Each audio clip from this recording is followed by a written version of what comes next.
आज एक बहुत जरूरी और सच कहूं तो एक परेशान करने वाले सवाल पर बात करेंगे। वो खूबसूरत जगह जिसे लोग इंडिया का स्कॉटलैंड भी बुलाते हैं, क्या वो वाकई एक कंक्रीट का जंगल बनने वाला है? एक मिनट के लिए सोचकर देखिए। हवा में घुली हुई कॉफी की महक, ताज़ी ठंडी पहाड़ी हवा जो आप अंदर खींचते हैं, और एक ऐसी जगह जहां का एयर क्वालिटी इंडेक्स मतलब AQI हमेशा 25 के आसपास रहता है, एकदम साफ। ये कूर्ग है ना? बिल्कुल सुकून और शांति वाली बात। लेकिन इस सुकून के पीछे एक और आवाज है, एक ऐसी आवाज जो सब कुछ तबाह कर रही है। ये जो नंबर दिख रहा है 5 लाख, पता ही ये क्या है?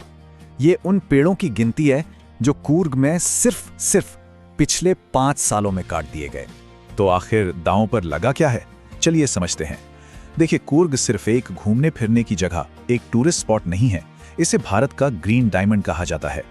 और इसे सर्वाइवल एसेट क्यों कहते हैं? क्योंकि यहाँ के जो पवित्र जंगल हैं, जिन्हें देवरा काडू के नाम से जाना जाता है, और जो बड़े बड़े कॉफ़ी के बागान हैं, वो असल में हमारे लिए फेफड़ों का काम करते हैं, हवा को साफ करते हैं। मतलब ये जिंदगी बनाए रखने के लिए बेहद ज़रूरी हैं। मगर यही ग्रीन डायमंड, यही हमारा सर्वाइवल एसेट आज एक बहुत बड़े और सीधे खतरे की जद में है। आइए इस तबाही की आवाज़ को और करीब से सुनते हैं, समझते हैं कि हो क्या रहा है। तो ये खतरे हैं क्या? कई शक्लों में आते हैं। एक तो हैं लीनियर प्रोजेक्ट्स, मतलब बड़ी बड़ी सड़कें, हाईवे, रेलवे लाइनें। फिर होमस्टे बनाने के चक्कर में पहाड़ों की ढलानों की बिना सोचे समझे कटाई। और एक बहुत बड़ी वजह है करप्शन से भरा लैंड कन्वर्जन। और ये सब कुछ हो रहा है डेवलपमेंट यानी विकास के नाम पर पॉलिटिकल प्रेशर में। और इसका नतीजा बहुत भयानक है। सोर्सेज बताते हैं कि कूर्ग में लैंडस्लाइड्स यानी जमीन खिसकने की घटनाएं 300% तक बढ़ गई हैं। 300%! ये कोई छोटा मोटा नंबर नहीं है। और ये सीधा नतीजा है पहाड़ों की उस गैर वैज्ञानिक कटाई का। तो ये जो डेवलपमेंट हो रहा है, इसकी असली कीमत क्या चुकानी पड़ रही है? चलिए थोड़ा और गहराई में उतरते हैं और देखते हैं कि ये जमीन की नींव के साथ क्या कर रहा है। देखिए, सारा खेल शुरू होता है लैंड कन्वर्जन से। होता क्या है कि जो अच्छी भली स्थिर खेती की जमीन है, उसे करप्शन के दम पर कमर्शियल जमीन में बदल दिया जाता है। और क्यों? सिर्फ इसलिए ताकि वहां बड़े बड़े रिजॉर्ट्स और होटल्स बनाए जा सके। और इसका नतीजा ये होता है कि हो सकता है हवा अभी भी साफ महसूस हो, लेकिन जिस जमीन पर सब कुछ टिका है, उसकी स्थिरता, उसकी सॉइल स्टेबिलिटी, वो लगभग 0 पर पहुंच रही है। सीधी सी बात है, जमीन अपनी पकड़ खो रही है। पर ये तबाही सिर्फ जमीन तक नहीं रुकती, ये पानी के साथ बहकर नीचे भी आ रही है। और इस संकट का अगला शिकार कौन है?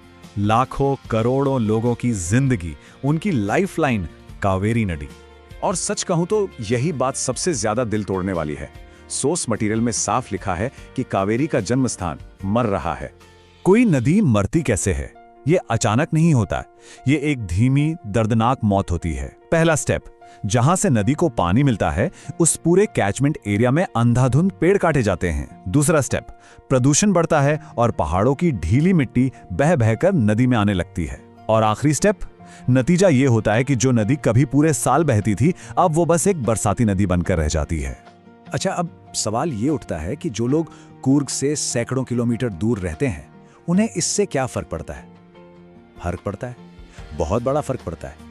क्योंकि कूर्ग सिर्फ एक टूरिस्ट डेस्टिनेशन नहीं है, ये पूरे साउथ इंडिया का वाटर टावर है। ये जो चेन रिएक्शन है, इसे यहाँ बहुत अच्छे से समझा जा सकता है। देखिए, कूर्ग में बिना सोचे समझे कंस्ट्रक्शन होता है तो वहाँ लैंडस्लाइड 300% बढ़ जाते हैं। कूर्ग में जंगल कटते हैं तो कावेरी नदी का पानी कम होने लगता है।